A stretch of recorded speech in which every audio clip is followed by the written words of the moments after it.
Good morning and welcome to Daily Red Devil for all of your latest Manchester United transfer news and talk. And as always, we're back with another massive show to bring you guys this morning. But before we jump into that, please do smash a like on the video.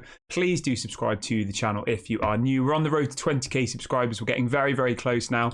And let's jump straight on into the show. So on the show this morning, we're going to be talking about an article that's come out from Ben Jacobs. Talking about Sheik Jassim, talking about the takeover. We'll be talking a little bit about that, of course.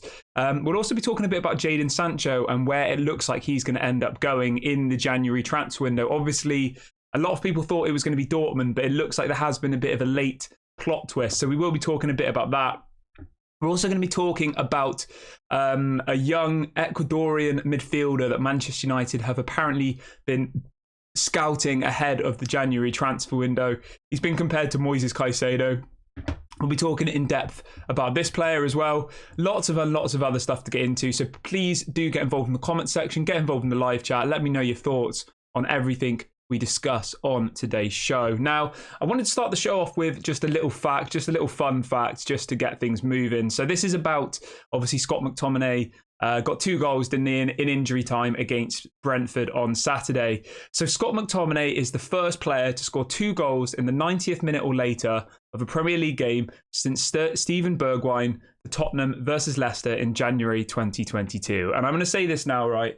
I assume everybody is feeling a lot better on this Monday morning, knowing that Manchester United won on Saturday. Obviously, we don't have any football this weekend because it's the international break. So imagine the feeling of losing that game and then having no football for 2 weeks. I mean, it would have been absolutely devastating, wouldn't it? And as Erik ten Hag said, and Harry Maguire said after the game on Saturday, they said that they think that this is going to be the turning point for the season. And you know what? I actually agree. I do. I think that was the kind of mentality that we haven't seen throughout the whole season, you know, to come back and to keep their heads up and to go and get a result. Yes, people will say it's only Brentford, but I don't really care, to be honest. We won a football match, and that's the most important thing for us, you know. I think, as I said to you guys many, many times before, yes, we can say, oh, we're Manchester United. Yes, we should win everything. But I think those days are kind of gone at the moment. I think we need to almost have a bit of a reset. We just need to kind of get a bit of a reality bite. And beating Brentford when you're 1-0 down in the 90th minute, I think that's a massive result. I don't care whether it's Brentford. I don't care whether, I don't care whether they're 13th, 14th in the Premier League. It's still the Premier League. It's still the most difficult league in the world, and we still got a Fergie time winner the day or two after his wife sadly passed away. So it all feels a little bit poetic, and I'm feeling quite happy about it all this morning, and I hope you guys are all too. Now, I just wanted to have a quick highlight of what games we have coming up once the international break is over. So we go straight back on the 21st of October, which I believe is a week on Saturday. Let me just double check that. Yes, so a week on Saturday, 8 o'clock kickoff away at Sheffield United. They've only got 1 point in the first 8 games. So obviously anything can happen in the Premier League. I'm not going to be naive and say that any game is easy, because I don't think it is anymore. But we should be going and beating Sheffield United, shouldn't we? They've got 1 point. They've conceded 22 goals. They've got a goal difference of -16, and they've only got 1 point. Like, we have to go and win that game. There's no question marks about it.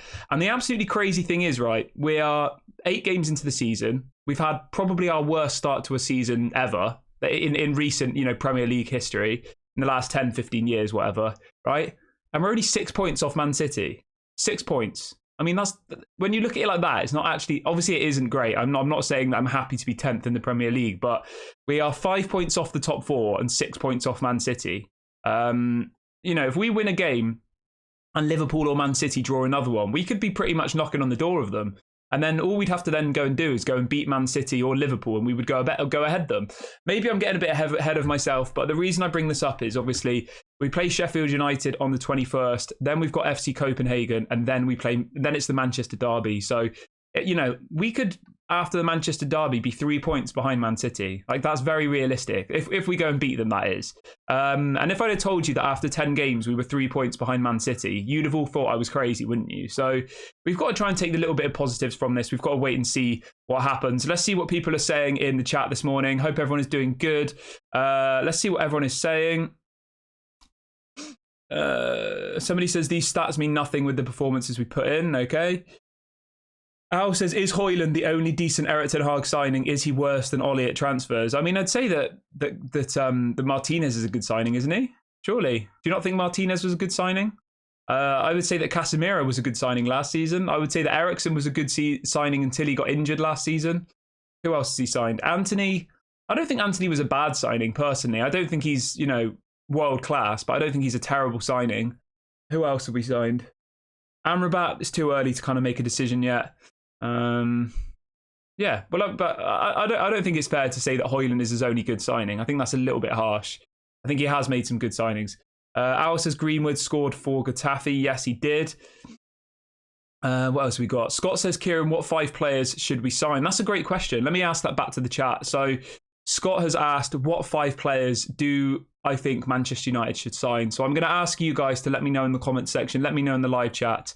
What 5 players should we sign? It doesn't have to be in January. It could be in the summer. Just play along with me here. I'm going to go with this. I'm going to go with in defence. I'm going to go Antonio Silva. I am going to go for midfield. I would get a youngish player who I'll be talking about in a minute. So someone for cheap from kind of South America. This Ecuadorian player who I'll talk about in a minute. Obviously, we need someone to replace Jadon Sancho, which is absolutely essential for him. For that position, maybe Chiesa from Juventus. I think that could be an interesting signing. That's 3 people. I think we need another striker, definitely. I would probably try and get Evan Ferguson. Whether that's this summer, next summer, I don't know. But I'd try and get Evan Ferguson. And I think we also need another right back or a left back. I would probably look at Jeremy Frimpong, I think. So I'd go Frimpong, Antonio Silva, Evan Ferguson, Chiesa, and then a midfielder. Probably a youngish profile midfielder. Maybe you look at someone a bit more experienced. I mean, obviously the dream one would be Frankie de Jong for Erik ten Hag, but whether or not that would ever happen, I don't think so personally. Malp says McSauce has saved Ten Hag big time. Yeah. Ishmael says, Kieran, I remember you saying City won't lose 3 games. So far they have lost 3 games, 2 in the Premier League. That's what happens in the Premier League, I'm not a fortune teller. I don't know. I can't predict. If I knew exactly how many games Man City was going to lose this season, I would be some sort of fortune teller, wouldn't I? It's impossible to say. And I'll be honest, right? I watched the game against Arsenal yesterday. Do you really think Man City deserved to lose that game? I don't think so. I think a draw would have been a fair result. Neither of the teams looked like they wanted to win it, and Arsenal got a relatively dodgy goal that deflected in. Like, I wouldn't say that Arsenal blew Man City away. Obviously, fair play to Arsenal. They've won the game, and all the rest of it. But I wouldn't say that Arsenal absolutely dominated Man City and it was a shambles for Man City. I would say it was pretty lucky, and I personally think a draw was a fair result yesterday. But it is what it is, isn't it? That's what happens in football. Strange results happen. Arsenal obviously haven't beaten Man City since 2015, so that was the first win in 8 years against Man City in the Premier League, which is absolutely mental, isn't it? Just having a look at the stats. Yeah, I mean, the stats were pretty equal, but both of them only had 1 shot on target each. Like, neither of the teams really wanted to come and win, did they?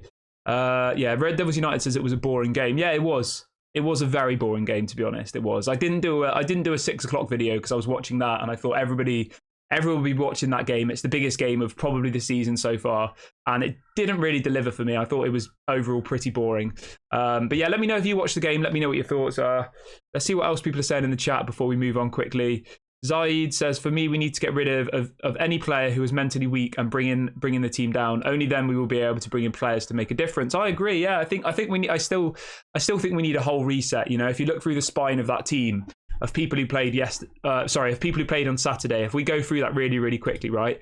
I did this on the watch along and I thought, Onana, obviously we've just signed for 50 million. You've got to give him the whole season, okay? You can't be saying get rid of Onana. That's just a bit ridiculous. Johnny Evans and Maguire, obviously both of them probably need to go, don't they? Johnny Evans for 1 season I've got no issue with whatsoever, but Harry Maguire definitely. Victor Lindelof, I think he's okay. I don't think he's probably good enough to be a Manchester United player personally. I think he tries his best, but I don't think he's that good, is he really? He's okay. He's okay. The same with Dalot. I think he's okay. I don't think he's like world class. And the thing with Dalot is I think people seem to think he's still young because we've had him for so long. He's like 25 now. He's in his mid-20s. He's not a 19, 20-year-old who's kind of breaking through into the team. And then you go to people like Casemiro. Casemiro's world class for me, but he's 31 now. You can tell he's definitely starting to deteriorate a little bit. He's definitely going to need replacing in the next couple of years. Amrabat, I think it's too early to kind of make a decision on. I like his temperament. I like his mentality. Whether or not he has the quality yet, I'm not entirely sure. He hasn't done anything wrong so far, but I haven't been completely blown away with Amrabat, I'll be honest. I like him. I think he's good, but it's too early for me to make a judgment on him. Marcus Rashford, I think it's black and white for Marcus Rashford. I think either he adapts to what Erik ten Hag wants, okay, and he starts playing a team game. He starts playing, adapting to this possession-based football, or maybe it's Rashford, isn't going to work at Manchester United. I think he is a very, very good player, and I think he's one of our best players. But he's one of our best players in a system where we counter-attack, and Erik ten Hag doesn't want to do that. He did it last season, and it worked. He did it last season because he tried to play his style of football, Erik ten Hag, in the first two games. We got beaten by Brighton at home, and then we got beaten 4-0 by Brentford, if you guys all remember. He tried to play Erik ten Hag ball. It didn't work because the players obviously didn't know how to do it, and it was too soon to try and implement a tactic. The same thing happened to Arteta in his first season or two. And it's just whether Marcus Rashford can adapt to that now. Mason Mount, Bruno Fernandes, I definitely think are players that should definitely be in our team, and Højlund should definitely be in our team. So I think it's mainly the defensive areas that we need to, prioritise. Obviously, Varane as well, a world-class player for me, but is 100% injury prone. Martinez, I really like Lisandro Martinez, but I do now worry, is he going to be injury prone? A lot of change needs to happen, I think. A lot of change needs to happen. Let's have a look at what everyone else is saying in the chat quickly before we move on. Mark says Rashford is not class. I think Rashford's a very good player. I like Marcus Rashford. I think he's one of our best players from a footballing ability angle. I do. I think he's a very, very good player, Marcus Rashford. I think it's more that Erik ten Hag needs to get him to adapt to play the style of football that Erik ten Hag wants. And if Marcus Rashford is either one, unable to do that, or two, doesn't want to do that, then obviously then it's not going to work for Rashford at Manchester United, There's no doubts for me whether Marcus Rashford is a good player or not. He is definitely a good player. I've got no questions about that whatsoever. People saying he's rubbish, get rid of him. That's not true. Marcus Rashford is not rubbish. He is a good player. It's just whether the system works for Marcus Rashford at the moment. And I think in previous years, Manchester United would have just adapted their system to suit Marcus Rashford because he was like the poster boy for Manchester United. He was our best player. But I think now that we have a manager who's trying to create his own identity at Manchester United, I don't think the player power, that's what he's trying to get rid of, isn't it? Zaid says, is Rashford the right player for the Erik ten Hag system? Personally, I think he isn't. Yeah, that's the question that I'm asking. I think he's a very good player, but I'm just unsure whether whether he suits what Erik ten Hag is wanting. That's the big question, isn't it? Everybody who's just joined in the last couple of minutes, please do smash a like on the video and please do subscribe to the channel. We are getting very, very close to 20,000 subscribers now. We're about 100 subscribers away, so please do go and subscribe. Let's try and hit 20k by the end of this week. So please go and subscribe now. I'm just going to drop a link in the chat to do that, and we will now move on with the rest of the show. Right, so let's talk about this story coming out from Ben Jacobs about Sheik Jassim and the Manchester United takeover. Ben Jacobs has been, I would say, quite good about the takeover. He's been very vocal about it. I would say he's kind of made his name off this takeover, to be honest. Like, if I'm giving a balanced opinion on this journalist, I hadn't really heard of him before the takeover, before the Manchester United takeover news had come out. And he seems to be everywhere now. He seems to be on lots of other YouTube channels. He seems to be doing lots of interviews with kind of, big platforms and stuff. And it always seems to be around the takeover. So I'm not sure where his link to this takeover has come from. I know I think he lives in America, so maybe it's because of that, because of the Glazers. I don't know. I'm not entirely sure. But anyway, he's been speaking about Sheik Jassim, and he's said the following. He says, it's just about whether Sheik Jassim can agree on a price. And as a consequence, they may have to now go higher and ultimately will have to pay whatever it takes. So he's kind of hinting now that he thinks that Sheik Jassim will have to increase his bid if he is to win the Manchester United takeover race, because obviously, as we all know, Sir Jim Ratcliffe has put in a revised offer, £1.5 billion for 25% of the club, which values 100% of the club at £6 billion, with Sheik Jassim's current offer for 100% being somewhere around £5 billion. So there's a big gap in valuation between what Sir Jim Ratcliffe's new offer is, obviously for only a quarter of the club, versus what Sheik Jassim's offer was. Now, will Sheik Jassim go to £6 billion? I think he will. Obviously, I don't know the guy. I've never met him before, obviously, as I'm sure you guys can imagine. But if he's been in this process for this long and we know that he wants this football club, I think he would go to £6 billion. And I think that eventually that's what will happen. But how long that will take, I don't know. I just pray that something happens over this international break. But whether it will or not, we'll have to wait and see. Obviously, it's been moving at an absolute snail pace, hasn't it? When was it announced? Was it October, November? It must be coming up to like a year since it was announced that they were looking at investment or whatever they said.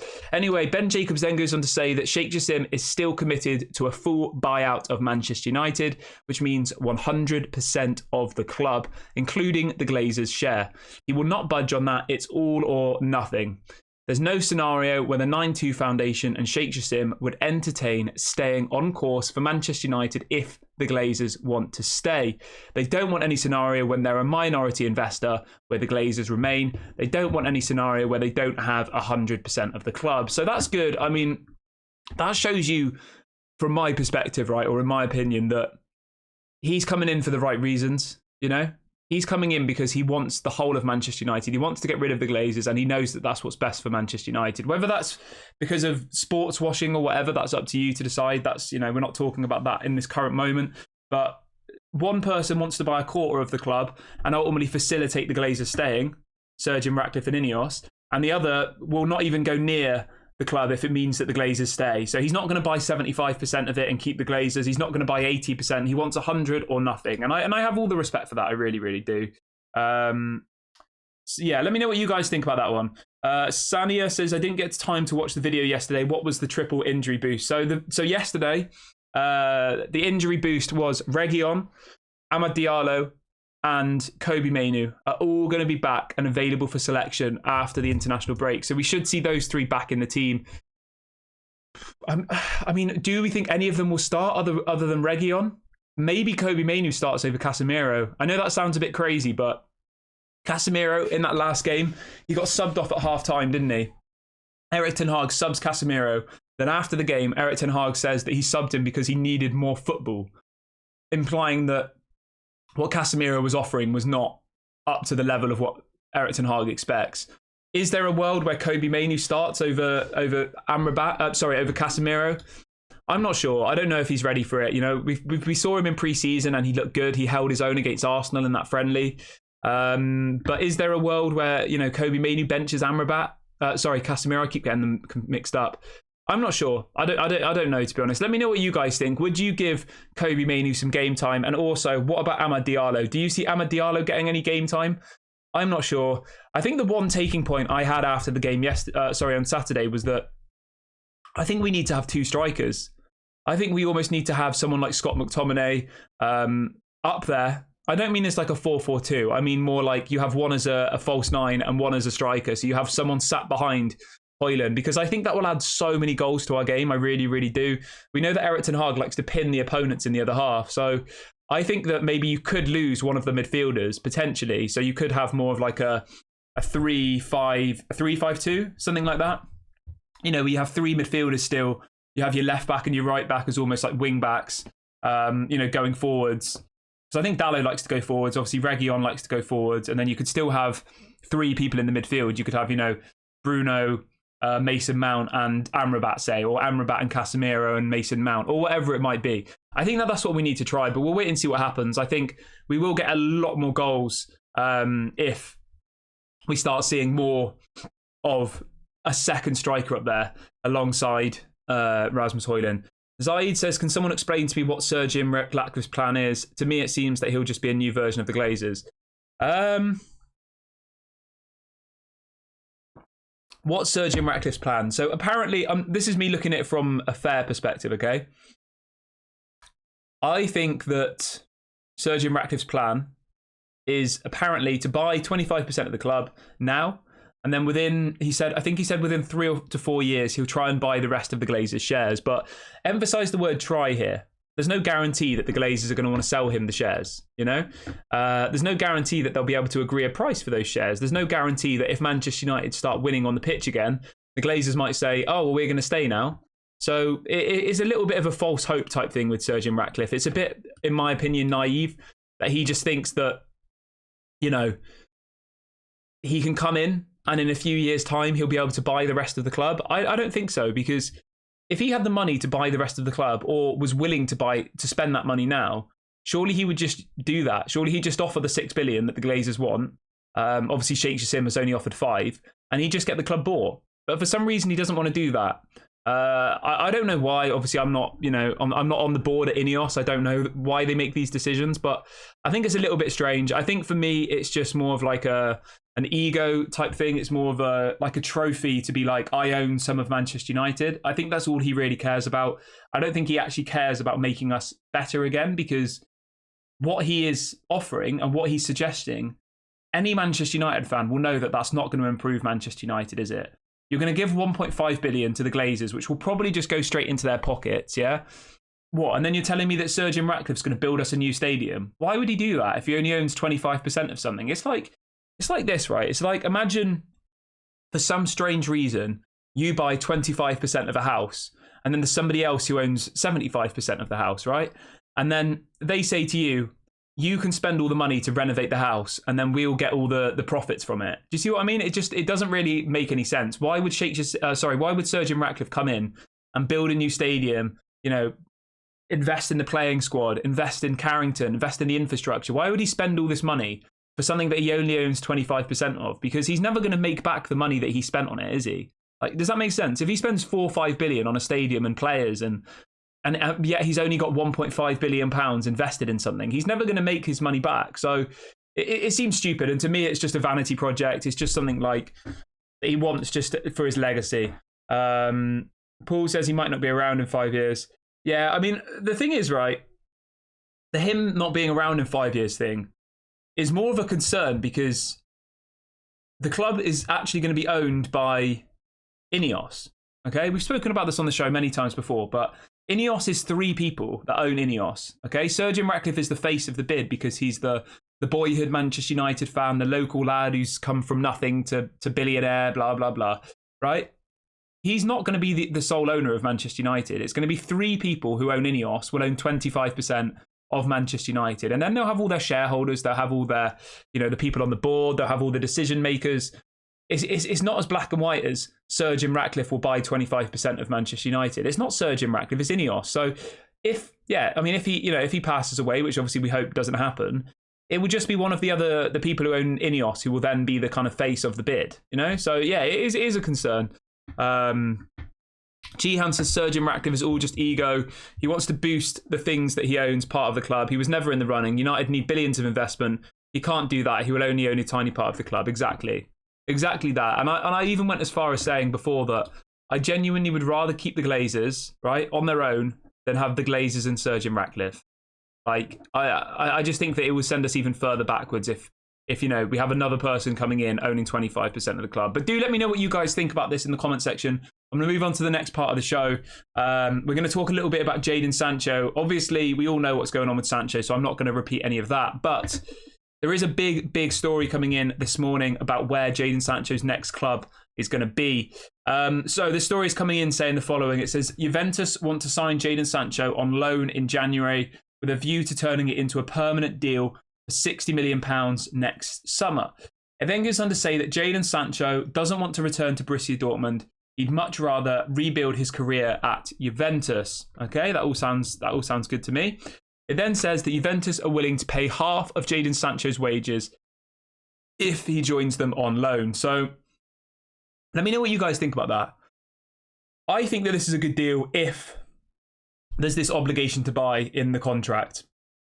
If there's an obligation to buy for 60 million in the summer, I have absolutely zero issues with that whatsoever. I think them paying half of his wages, I think is fair.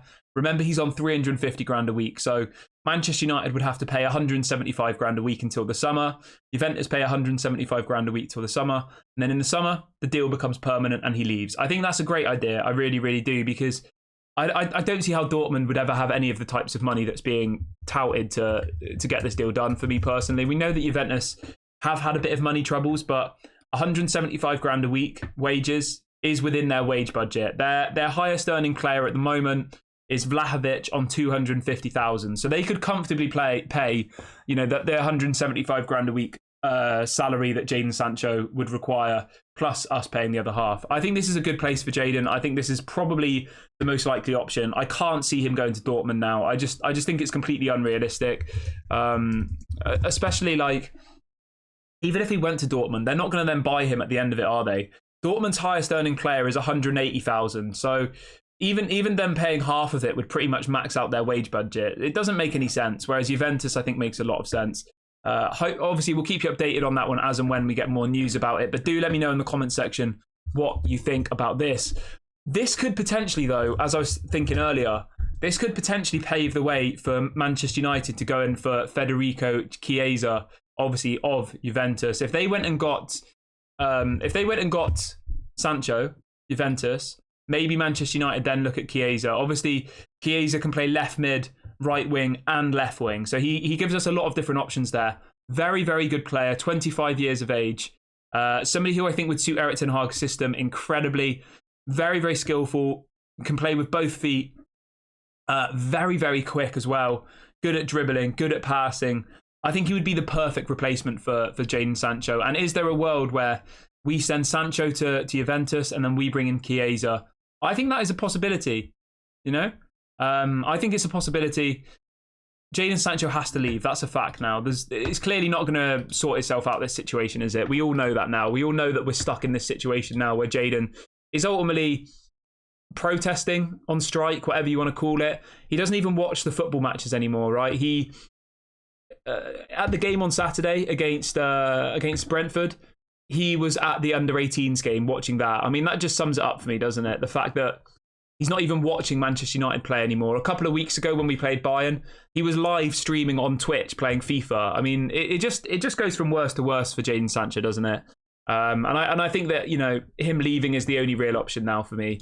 And I think that Juventus would be a decent move for him. Are Juventus in the Champions League, or I can't remember, because they got that big points deduction, didn't they? I'm just having a quick look. I can't remember whether they're in the Champions League. They're not, are they? No, they're not. They're not in the Champions League. They're third in the Serie A, so they're doing all right this season. Yeah, we'll obviously keep you updated on that one. Obviously, Pogba's just been done has had a doping ban or something, so that's a massive amount of wages off the books for Juventus. So you can see where they're going to get the money to do this. Obviously, Paul Pogba's gone. They could pretty much, he was on around £290,000 a week, Pogba. So the money that they would have spent on Pogba is pretty much now just going to go on Jadon Sancho's wages. So that makes sense to me. Yeah, let me know what you guys think about that one. Franco says, Chiesa is a hard worker, very good in the first phase, pressing, which Ten Hag wants from his wingers. Yes, I would 100% like to see Chiesa at Manchester United. I think he's a quality player. And he's definitely somebody that I think would fit in. Now, just a quick one, just to throw in a little bit of a one from the summer. So there's a story coming out this morning that apparently Jorge Mendes, obviously the super agent, the agent of, you know, Ronaldo, loads of players, apparently he offered Felix to Manchester United and Manchester City this summer, but both clubs rejected him. Obviously, we spoke about Felix a lot in the summer. We know that the amount of money that was being mentioned in order to get a deal for João Felix done was absolutely astronomical. Crazy wages and crazy signing on fee. So in some ways, I'm quite glad we didn't go near Felix, to be honest. Obviously, he's at Barcelona. We know he all wanted to play for Barcelona. And you don't really want to bring in players who, like, you know, have eyes on other clubs, you know? Like, it's something we've done in the past. We bring in people like Di Maria, you know, people like that who we know don't actually want to be at Manchester United and they're just coming for the money. And I think that Felix would have been one of those types of players for me personally. So I'm glad we didn't go anywhere near him. But it's interesting that he was being offered out to Manchester United and Manchester City, and both of those top clubs rejected him. Right, I'm going to wrap the video up here, guys. Thank you so much to everybody who has joined me on the show this morning. Please do smash a like on the video before you go. Please do subscribe to the channel if you are new. As I said, we're literally 150 subscribers away from 20k now, so please do subscribe if you haven't already. I will be back live later on today at 6 o'clock for your evening show. I hope everyone has a lovely morning, day, evening, wherever you are in the world. This has been Daily Red Devil, and I'll catch you all later.